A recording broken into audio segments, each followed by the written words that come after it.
Bonjour et bienvenue dans cet épisode de Récif Captif où je vais vous parler de la pompe de brassage Nuva NW 2.7.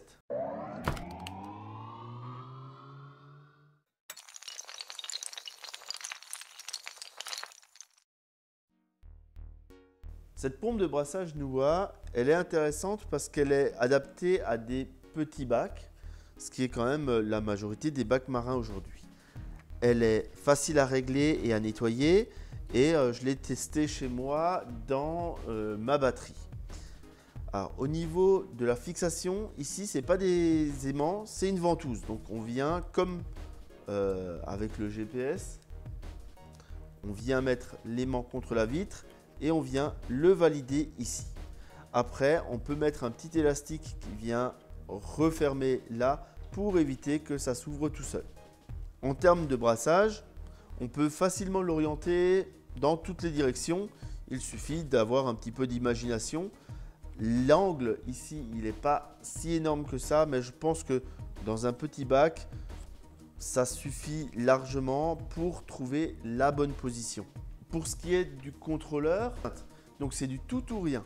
Donc attention, il n'y a pas de... On est véritablement à 2700 litres/heure de brassage permanent. Pour leur pompe de brassage, Nuva a aussi un contrôleur. Ce contrôleur, j'étais un peu surpris parce qu'il ne permet pas de varier de 10 à 50% par exemple, mais il permet de dire je suis allumé ou je suis éteint. On peut piloter deux canaux avec deux potentiomètres et on a deux modes différents, alterner ou synchronisé.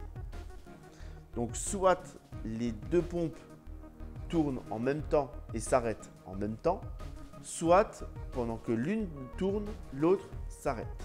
On a ici un bloc électrique dans lequel on peut facilement brancher nos deux pompes. Et il y a marqué dessus pompe 1, pompe 2. Donc on sait ici pompe 1 en haut, pompe 2 en bas pour régler le temps. Ce contrôleur, qu'est-ce qu'il va faire? On va dire ici que ma pompe 1, je veux qu'elle tourne pendant 10 secondes. Ma pompe 2 pendant 10 secondes aussi, par exemple, en alterné. Ce qui veut dire que j'aurai une pompe en marche pendant 10 secondes.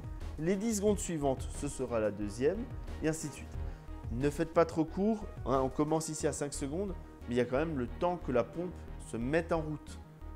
La pompe ne crache pas tout de suite son plein débit. Il y a le temps que le rotor prenne son élan. Donc, préférez des durées un petit peu plus longues pour laisser au rotor de votre pompe le temps de démarrer.